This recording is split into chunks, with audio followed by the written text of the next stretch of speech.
കാന്താര സിനിമയിൽ ആരാധിക്കുന്ന ദൈവം പഞ്ചുരുളി ദൈവമാണ്, ഒരു കാട്ടുപന്നിയുടെ ആത്മാവായി, വനത്തിന്റെയും നിലത്തിന്റെയും കാവൽക്കാരൻ. അവനോടൊപ്പം ഗുളിക ദൈവം ഉണ്ട്, ക്രോധത്തിന്റെയും നീതിയുടെയും ദൈവശക്തി. പഞ്ചുരുളി കരുണയും സംരക്ഷണവും പ്രതിനിധീകരിക്കുന്നു. ഗുളിക ദൈവം അക്രമത്തിനെതിരെ നീതിയുടെ തീപിടുത്തമായി പ്രത്യക്ഷപ്പെടുന്നു. അവർ രണ്ടുപേരും ചേർന്ന് കാന്താരയിൽ പ്രകൃതിയുടെയും മനുഷ്യന്റെയും ബന്ധം കാക്കുന്ന ദൈവശക്തികളാണ്. പഞ്ചുരുളി ദൈവത്തിന്റെ അത്ഭുതകഥ. കാലങ്ങൾക്ക് മുമ്പ് ദേവന്മാരും ഭൂതങ്ങളുമായുള്ള ലോകങ്ങളുടെ അതിർത്തികൾ മങ്ങിയിരുന്ന കാലം. ശിവന്റെ സ്വർഗീയ തോട്ടത്തിൽ ഒരു കാട്ടുപന്നി ജീവിച്ചിരുന്നു. അതിശക്തനും അശാന്തനുമായ ആ മൃഗം കൈലാസത്തിന്റെ മണ്ണിൽ നിന്നു ജനിച്ചവൻ. ഒരു ദിവസം അതിന്റെ കൊമ്പുകൾ കൊണ്ട് പൂന്തോട്ടം കുഴിച്ചെറിഞ്ഞപ്പോൾ ശിവൻ കോപിതനായി. ത്രിശൂലം ഉയർത്തി അതിനെ നശിപ്പിക്കാൻ ഉദ്ദേശിച്ചു. എന്നാൽ പാർവതി ദേവി ഇടപെട്ടു. ഇവൻ അജ്ഞതയിൽ നിന്നാണ് കളിക്കുന്നത് പ്രഭോ, ക്ഷമിക്കൂ, അവൾ പറഞ്ഞു. ശിവൻ കനിഞ്ഞു, പക്ഷേ പറഞ്ഞു, ഈ ബലമായ പ്രാണൻ സ്വർഗത്തിൽ തുടരാൻ പാടില്ല, അവൻ ഭൂമിയിലെ സംരക്ഷകനാകട്ടെ. അങ്ങനെ ആ കാട്ടുപന്നിയുടെ ആത്മാവ് പഞ്ചുരുളി ദൈവനായി ഭൂമിയിലിറങ്ങി.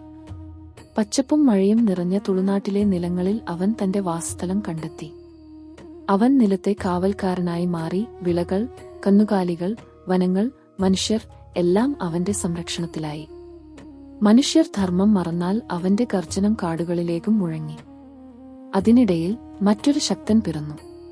ശിവൻ തന്റെ യജ്ഞാഭസ്മം വെള്ളത്തിലേക്ക് എറിഞ്ഞപ്പോൾ അതിൽ നിന്ന് തീയും കല്ലും ചേർന്ന് ഒരു രൂപം ഉദിച്ചു, ഗുളിക ദൈവം. അവൻ കഠിനമായും ആക്രോശം നിറഞ്ഞതുമായവൻ. ദേവന്മാർക്കും അവനെ നിയന്ത്രിക്കാനായില്ല. വിഷ്ണു പറഞ്ഞു, നീ ഭൂമിയിലേക്ക് പോകുക. അവിടെ നീ ന്യായം കാക്കണം. പഞ്ചുരുളിയുടെ കൂട്ടാളിയായ അവനൊപ്പം നീ ഭരിക്കണം. അങ്ങനെ പഞ്ചുരുളിയും ഗുളികയും കൂട്ടുകാർ ആയി. ഒരാൾ കരുണയുടെ രൂപം, മറ്റൊരാൾ നീതിയുടെ തീപിടുത്തം. ഗ്രാമങ്ങൾ അവരുടെ പ്രതിമകൾ സ്ഥാപിച്ചു. വർഷം തോറും ഭൂതകൊല എന്ന ഉത്സവത്തിൽ മനുഷ്യർ ഈ ദൈവങ്ങളുടെ വേഷം ധരിച്ചു നൃത്തം ചെയ്തു. പഞ്ചുരുളിയുടെ നൃത്തത്തിൽ കാറ്റ് മൃദുവായി വീശി അനുഗ്രഹം പെയ്തു. എന്നാൽ ഗുളിക ഇറങ്ങുമ്പോൾ തീ കത്തിയും ആകാശം മുഴങ്ങിയും ഭ്രമണമായ ശക്തി നിറഞ്ഞു. അവൻ സത്യം ചോദിച്ചു, കപട ശിക്ഷിച്ചു. ഇങ്ങനെ പഞ്ചുരുളിയും ഗുളികയും ഇന്നുവരെ തുളുനാട്ടിന്റെ കാവലാളുകൾ ആയി നിലകൊള്ളുന്നു. പ്രകൃതിയുടെ രക്ഷകനായ പഞ്ചുരുളിയും നീതിയുടെ തീയായി കത്തുന്ന ഗുളികയും.